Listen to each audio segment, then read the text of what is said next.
Well, good midday. Good midday. Good mid of the day. The day is in the mid. We are grateful to God for each and every one of you that are here, whether you will watch live or whether you'll view us a little bit later. We are grateful and thankful to God for another day's journey, and we are glad about it. So, welcome each and every one of you to this moment, this opportunity whereby we can allow God through His Word to show us that we can live better than we have ever lived before if we just trust in Him. And so, thank you, one and all. Thank you, everyone, for being a part of this moment, this hour, this sharing, this snapshot. Kathy, how is you? How you coming along? How's your pain level? Elder Carter, bless your heart for being here on today. Tamika, good midday to you as well. Cora, how are you? Chaplain Hearns, bless your heart. Laverne, glad you're coming along well. Glory to God, and we bless His name for it. Thank you for sharing, Cora. Thank you. I see you. I see you. I see you. And so, Andrea, bless you. Thank you for being here. And let's just continue to keep the saints lifted in prayer. And how are you? So, grateful and thankful to God for you, one and all. Deborah, good to have you with us, okay? Thank you so much, Iris, for letting us know that we are alive and in color, Sharon. Good to have you. Good to have you. Good to have you. And we are grateful to God. Thank you for sharing, Ann. I see that. I see you sharing. I see y'all sharing. That is wonderful. That way we can make this and get this to as many people as we possibly can. Yeah, and you're going to deal with that. Welcome to Scar Tissue. It is what it is. Dr. James Mansell, thank you for being here. Veronica, Bishop Brown, I'll be talking to you. And so we are thankful to God, thankful to God, thankful to God, and bless His holy name. We're praying that the pain will subside and that you'll be back at 100%. Minister Faith Thornton, and how are you, Carolyn Williams? Bless your heart for being here on today. Um, I have an interesting situation coming up. I'll be on another phone call. Legend is with his other grandmother. He seems to be doing just fine. Um, he FaceTimed me, so I know he's doing well. He didn't make it to daycare because his mother has to fill out or get this form from the doctor that will release him to be able to go back into daycare. And then there is a medication that the daycare has to keep on premise in case this happens again. And so she's got to do what she needs to do. Thea, Ayana, Timothy. Um, so I got a call coming up, and y'all pray for me. I It's from the regional director of the National Baptist Convention. I'm not going to give y'all a whole lot of detail on it, but I don't necessarily want to preach at the National Baptist Convention. That's kind of where I'm at. And LaShawn, bless you. Um, Jamie, bless you. I I don't want. I don't have a problem preaching there. I don't like why. So y'all pray that the Lord keep me keep me hmm, keep me. Now let's talk about stress. Gelada. Let's talk about stress. Tamala, good to have you here. LMA, sweetheart, how are you? Linda, good to have you. When we talk about stress, um, we talked about Mary and Martha and how Martha got all bound up and mad and crazy, and she got mad at Mary because Mary's at the feet of Jesus, and Martha's out there, Trinette, bless you, just cooking her tail off and got mad. I don't understand it. And Jesus had to basically say, sister girl, Sonia, how are you? Legend is doing much better, thank you. Um, you really need to calm that down. Dolores Brady, Low Brady, good to have you here. You need to really calm that down because the truth of the matter is, what Mary is doing in being in my presence is better than what you call yourself doing in preparing a meal for me. It's not about the meal, it's about knowing me. But I want to talk about something else on today, and I think it's going to help us. I pray that it help us. Daryl Jones, how are you, my friend? Because Paul says something in Philippians chapter 4, verse 5. He says, let your gentle spirit be known to all men, for the Lord is at hand. And in the Greek, Rosabelle, dear, how are you? Sister Thomas, good to have you. Herma, good to have you. Is translated responsibleness or moderation.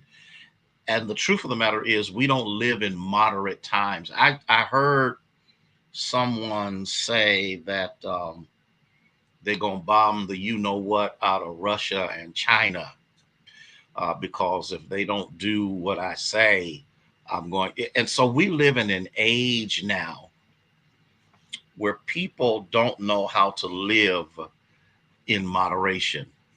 They just, Philippians chapter 4, verse 5. Don't know how to live, Mr. Sarah Jenkins. Just don't. Hey, Stephanie, don't know how to do that. And so we understand that we live in an age of responsibilities. Hey, Jaleesa, how are you?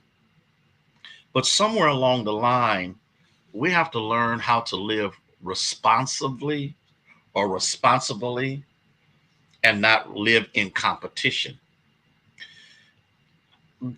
When you're younger, you kind of have that competitive spirit. You just want to have a little bit of this. You want to do better than that, and all of that. And when you're a little younger, when you see somebody, you kind of like, I kind of wish I had. But when you grow up, Miriam, when you grow up, and when I talk about growing up, I'm not talking about chronologically, because you can be 90 years old and still be an infant. But when you grow up in the Lord, you begin to find out that I don't necessarily have to compete with you, outdo you, or do better than you. Because the one thing that I've learned is the best me is the me that I am and not the me that you are.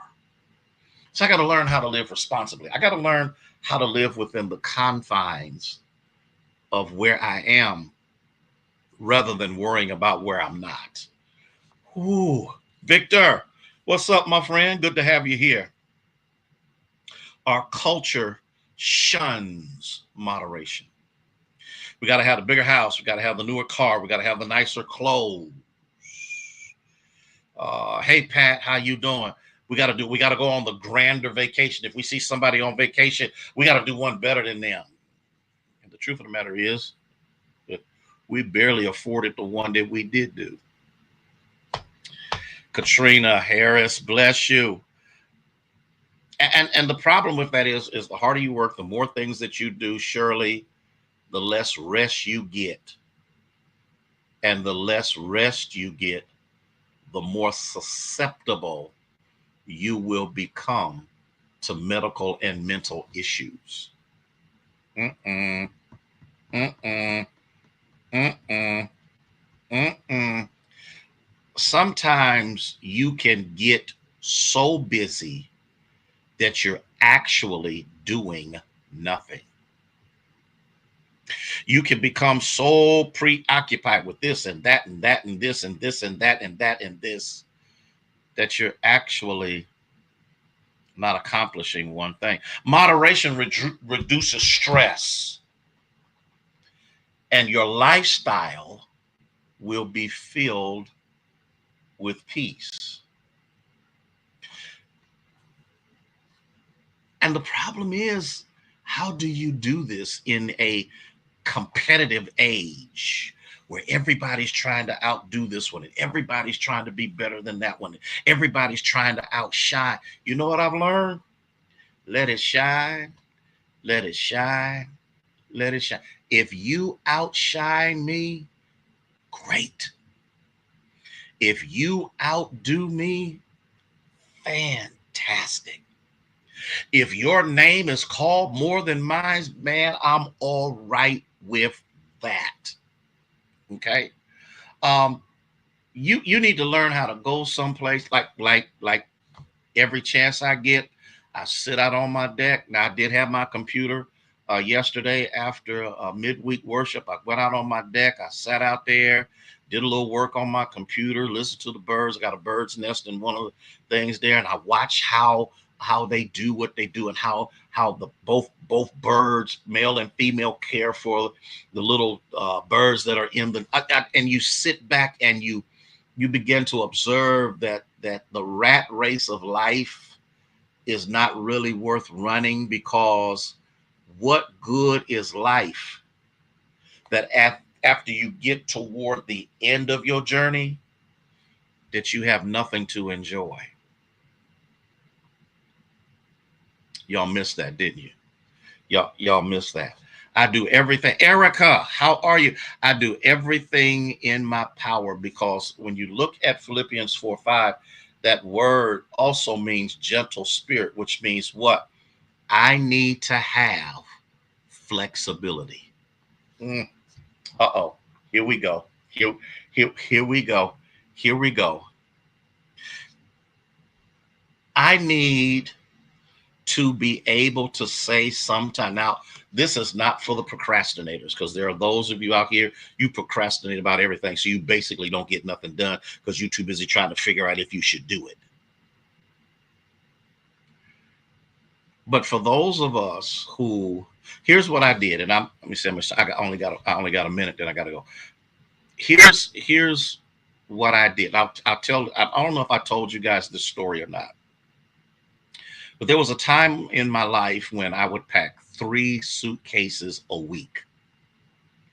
And so I'd come home, go to church, preach, get on a plane Monday, boom, going again, come back home on Friday or Saturday, get up and preach, boom, back out again, running all over the place, doing this faith-based organizing, preaching, doing all of this kind of stuff. And one Sunday morning, I stood up in that pulpit and did not know my congregation. And that's when I said, there's some stuff I got to get rid of. And I started dropping things. And when I dropped being all over the place and preaching in revivals and all of that, it dropped me. Y'all gonna catch this in just a minute. And because it dropped me, I was no longer in the preaching circuit. I was no longer recognized. I was no longer seen. My name disappeared from people's mouths. But here's what it did do. It gave me an opportunity to regroup, to reconfigure myself, to get myself together. And it gave me an opportunity to not just pass out, but actually rest. So guess what? They don't call my name anymore, even though I'm getting ready to get on a call where all of this is getting ready to happen. Nobody was asking me to preach anywhere. Nobody was asking me to do anything. And I did not get upset. Why?